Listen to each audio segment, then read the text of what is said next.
ককলাবাৰীত এখন এগ্ৰোফৰেষ্ট্ৰি কলেজৰ নিৰ্মাণৰ কথা বহুত দিনৰ পৰা আমি চিন্তা কৰি আছিলোঁ।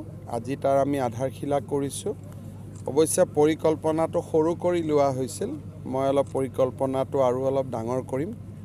বেংগল ফ্লৰিকানৰ সংৰক্ষণৰ কাৰণেও এটা প্ৰকল্প এটা BTRৰ ফালৰ পৰা কৰা হৈছে। তাৰো আজি শুভ উদ্বোধন হ'ল। বাক্সা জিলা প্ৰশাসন আৰু BTRৰ উদ্যোগত এনৰেগাৰ জৰিয়তে 107টা মডেল অংগনবাদী কেন্দ্ৰ বনোৱা হৈছে বাক্সা জিলাৰ বাবে। তাৰো আজি শুভ উদ্বোধন হ'ল। দৰাচলতে ককলাবাৰী কৃষি ফাৰ্মখনত মোৰ অহাৰ বহুত দিনৰ পৰা ইচ্ছা আছিলে। ফাৰ্মখন চোৱাৰ বাবে ইয়াত 6000 বিঘা মাটি আছে। মোৰ মনত ইচ্ছা আছে ইয়াত এটা ডাঙৰ প্ৰকল্প কৰাৰ বাবে। BTRৰ লগত আমি কথা বতৰা পাতি ইয়াক কেনেকৈ এটা ৰাষ্ট্ৰীয় পৰ্যায়লৈকে আমি লৈ যাব পাৰোঁ তাৰ বাবে আমি প্ৰচেষ্টা কৰিম। ভোগালী বিহুত অসমৰ ৰাইজক শুভেচ্ছা জনাইছোঁ। খালি মই ৰাইজক এটাই কথা ক'ম যে যোৱাকালিও প্ৰায় 4000 মানুহ ক'ভিডত এফেক্টেড হৈছে। আজি প্ৰধানমন্ত্ৰীয়েও জৰুৰীভাৱে মুখ্যমন্ত্ৰীসকলৰ লগত সভা এখন দিছে 4:30 বজাত। কাৰণ দেশত ক'ভিড আৰু বঢ়াৰ সম্ভাৱনা প্ৰকট কৰা হৈছে।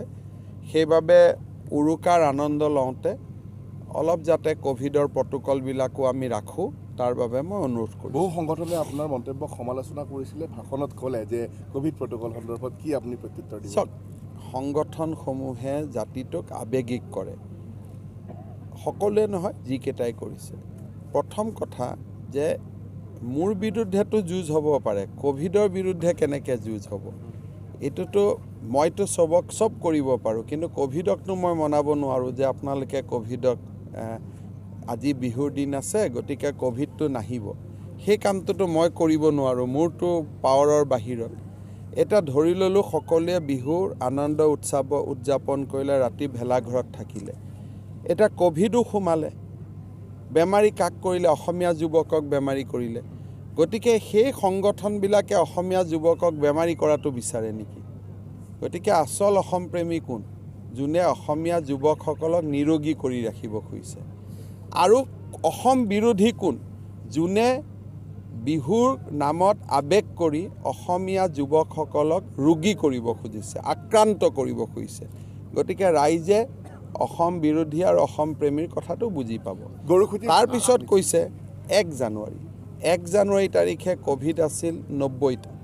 আজি ক'ভিড আছে 3500। দুইটা দিনৰ মাজত তুলনা হ'ব পাৰে নেকি? আৰু 1 জানুৱাৰীও যোনে উদযাপন কৰিছে তেওঁলোকোতো অসমীয়া মানুহেই আছিলে। 1 জানুৱাৰীটো বন্ধ কৰিলে ক'ব আমাক কিয় উদযাপন কৰিব নিদিলে। বিহুৰ দিনাখন ক'ব আমাক বিহু কিয় পাতিব নিদিলে। দুৰ্গা পূজা কৰিলে ক'ব দুৰ্গা পূজা কিয় বন্ধ কৰিলে। কিন্তু আমিতো কোনো নিজৰ কিবা আনন্দৰ কাৰণে এইবোৰ নকৰোঁ। আমাৰো ভাল লাগে নেকি?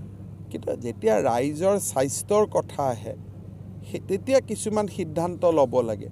আৰু যদি আমি সিদ্ধান্ত নলওঁ, বস্তু হাতৰ পৰা ওলাই গ'লে লকডাউন দিব লাগে। লকডাউন দিলে দুখীয়া মানুহবিলাকৰ জীৱনত অসুবিধা হয়। সেইকাৰণে চৰকাৰক ৰাইজে সহযোগিতা কৰিব লাগে। অসমৰ ৰাইজে বহুত সহযোগিতা কৰি আছে। কিন্তু কিছুমানৰ দেখিছে যে একো ইছ্যু নাই, তাৰ মাজতে ইছ্যু বনাব লাগে। ক'ভিড এইবাৰ যোৱাবাৰ প্ৰথম ঢৌত আমাৰ ক'ভিড হায়েষ্ট হৈছিল এটা দিনত 2000 মান। পৰৱৰ্তী ঢৌত আমাৰ হায়েষ্ট ক'ভিড হ'ল 6400। এইবাৰ এটা দিনতে ক'ভিডে 20000 চুবগৈ। কিন্তু পজিটিভ এটাই হৈ আছে যে হস্পিটেলাইজেশ্যনটো বঢ়া নাই। গতিকে যেতিয়ালৈকে হস্পিটেলাইজেশ্যনটো বঢ়া নাই, ক'ভিড বাঢ়িলেও আমি চিন্তা কৰিব নালাগে। কিন্তু যদি হস্পিটেলাইজেশ্যন বাঢ়ে, তাৰমানে গুৰুতৰ যদি ৰোগী আমি দেখা পাওঁ, তেতিয়া আমি কিছু ব্যৱস্থা ল'ব লাগিব বা আজিতকৈ টান ব্যৱস্থা ল'ব লাগিব। সেইকাৰণে হস্পিটেলাইজেশ্যনটো নবঢ়াৰ কাৰণে আমি এতিয়াও বহুত বেছি কিবা ৰেষ্ট্ৰিকশ্যনৰ কথাটো চিন্তা কৰা নাই। কাৰণ যিমান পাৰোঁ জীৱন আৰু জীৱিকা দুয়োটাকে আমি ৰক্ষা কৰিব লাগিব। বিহুৰ সময়ত ৰাতিপুৱাই গৰুখুটিৰ পৰা খোৱা বস্তু আহিছে আৰু গৰুখুটিয়ে এতিয়া এটা কৃষি ক্ষেত্ৰত আমি স্বাৱলম্বী হোৱাৰ এটা আদৰ্শ হিচাপে থিয় দিছে। মই এইবাৰ আমাৰ বিধায়কসকলক কৈছোঁ যে প্ৰত্যেকে নিজৰ সমষ্টিত একোটা গৰু খুঁটি প্ৰকল্প স্থাপন কৰক।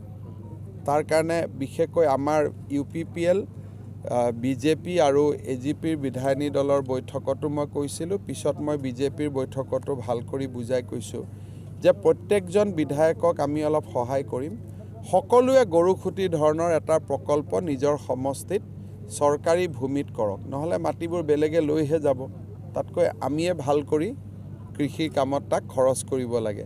গতিকে অহাবাৰ মোৰ মনত ইচ্ছা আছে এটা গৰু খুঁটিৰ জেগাত 100টা গৰু খুঁটি দেখা পাম বুলি। এটা প্ৰশ্ন, 1 বছৰটো যাই লওক, এতিয়া আপুনি কেনেকৈ কাক এছেছ কৰিব, এটা বছৰ দেখাই নাই। ধন্যবাদ। Thank you, sir.